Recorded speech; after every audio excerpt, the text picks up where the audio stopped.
हजरत सुलेमान के लश्कर में ना एक हुदहुद नामी परिंदा भी था, लश्कर का कारकुन था। परिंदा हुदहुद गायब था, तो हजरत सुलेमान कहने लगे किधर गया वो हुदहुद, नजर ना आज आया सख्त सजा दूंगा, यहां तो कोई अच्छी खबर लाएगा, क्योंकि वो हुदहुद परिंदा जाता था तो खबरें ला के देता था, वरना सजा दूंगा।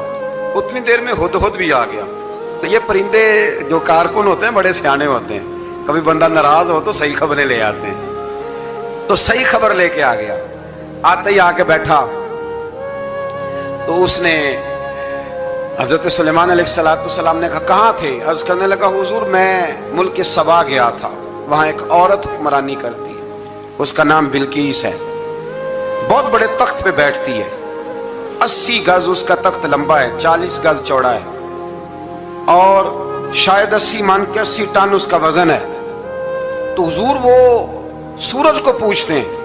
हजरत सुलेमान ने फौरन खत लिखा, फरमाया जाकर उसे मेरा खत दे दो कि यहाँ तो कलमा पढ़ के हमारी फरमा बरदार बन जाए, वरना तैयार हो जाए, जो अल्लाह के गैर को पूछते हैं हम उनके खिलाफ जंग करेंगे। वो जब लेके गए ना खत, ये हुदूद गया तो वो मीटिंग कर रही थी, उसके वजीर मशीर सारे बैठे थे। इसने जाके खत फेंक दिया मलका बिल्कीस की झोली में। उसने खत पढ़ा तो डर गई, वजीरों को बुलाया। हजरत सुलेमान, कुरान कहता है हजरत सुलेमान ने कहा था खत फेंक के ना तो साइड पे होके सुनना वो क्या कहते। बंदों के लिए मना है, परिंदों के लिए जायज है। बंदों के लिए मना है साइड पे होके सुनना, हाँ जिसकी जासूसी की ड्यूटी हो, कुफर की जासूसी, उस बंदे के लिए भी जायज है। तो यहाँ एक तो वो परिंदे थे, दूसरा कुफर की जासूसी कर रहे थे, साइड पे होके सुनने लगे। तो मलका बिल्कीस कहने लगी अब क्या करना है, ये खत आया है। तो वो कहने लगे हम तैयार हैं, आप हुक्म करें, हम लड़ने को तैयार हैं, लड़ेंगे। वो कहने लगी नहीं तेजी ना दिखाओ, कुरान मजीद कहता है कि वो कहने लगी जब लड़ाइयां होती हैं तो शहर तबाह होते हैं, मुल्क खंडर बन जाते हैं, लड़ाई मसले का हल नहीं है। उन्होंने कहा कि मैं नबी हूं, तो एक दफा आजमा लेते हैं कि नबी हैं कि नहीं, माज़अल्लाह आजमा लेते हैं। कहा कैसे? कहने लगी तोहफे तो आए भेजते हैं, अगर माल पर दिल ललचा गया तो फिर नबी नहीं बादशाह है, और अगर माल पर दिल ललचाया ना तो फिर अल्लाह के कामिल बंदे। ये फर्क उसने उस वक्त बयान किया। उसने 500 कनीजें, 500 गुलाम, बड़े शानदार लिबास पहना के, 500 घोड़ा बड़ा तगड़ा, उसके ऊपर माल व असबाब रख के तैयारी करा के हजरत सुलेमान की तरफ भेजा। हुदहुद पहले से खबर लेके आ गया, हुजूर उसने ये प्रोग्राम बनाया है।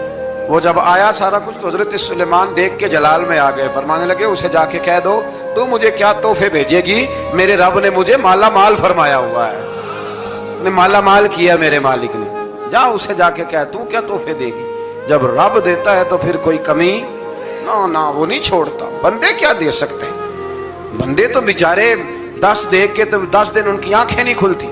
फरमाया मुझे अल्लाह ने जो दिया है क्या बात है उसके देने की।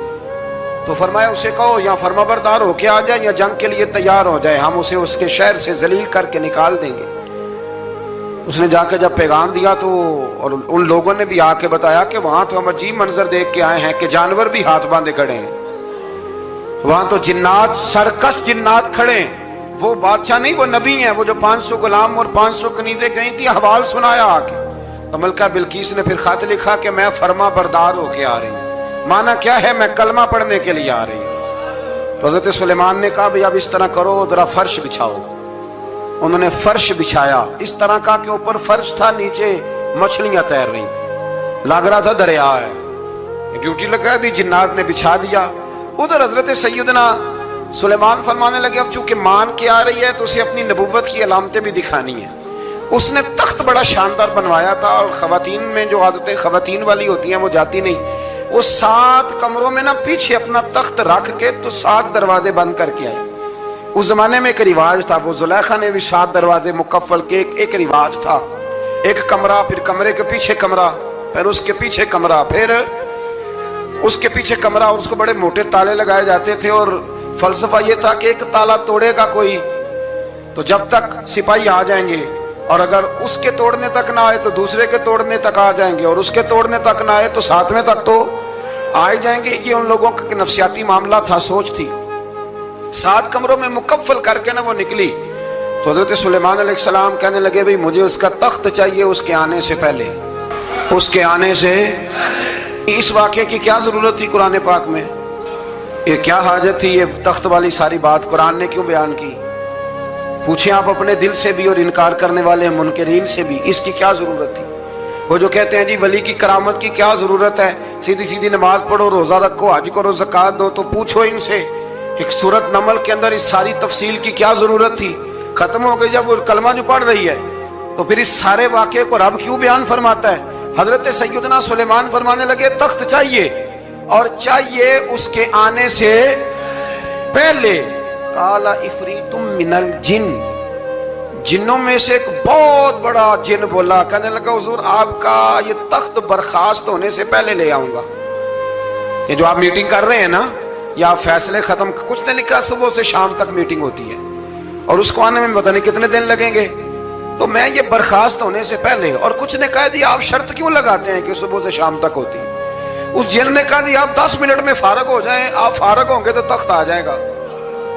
مفسرین نے لکھا ہے کہ جب قرآن کہتا ہے کہ اس نے کہا کہ آپ کے فارغ ہونے سے پہلے، اس کا مطلب ہے کہ جب آپ اٹھیں گے، یہ جگہ خالی کر دیں گے تو تخت یہاں آئے گا۔ تو حضرت سلیمان کی تو بادشاہت تھی نا زمانے پہ، فرمانے لگے نہیں نہیں تو لیٹ ہے، تو لیٹ ہے، تو ہمیں جانتا ہی نہیں ہے، یہ تو لیٹ ہے، ابھی ہماری طاقت اس سے زیادہ ہے۔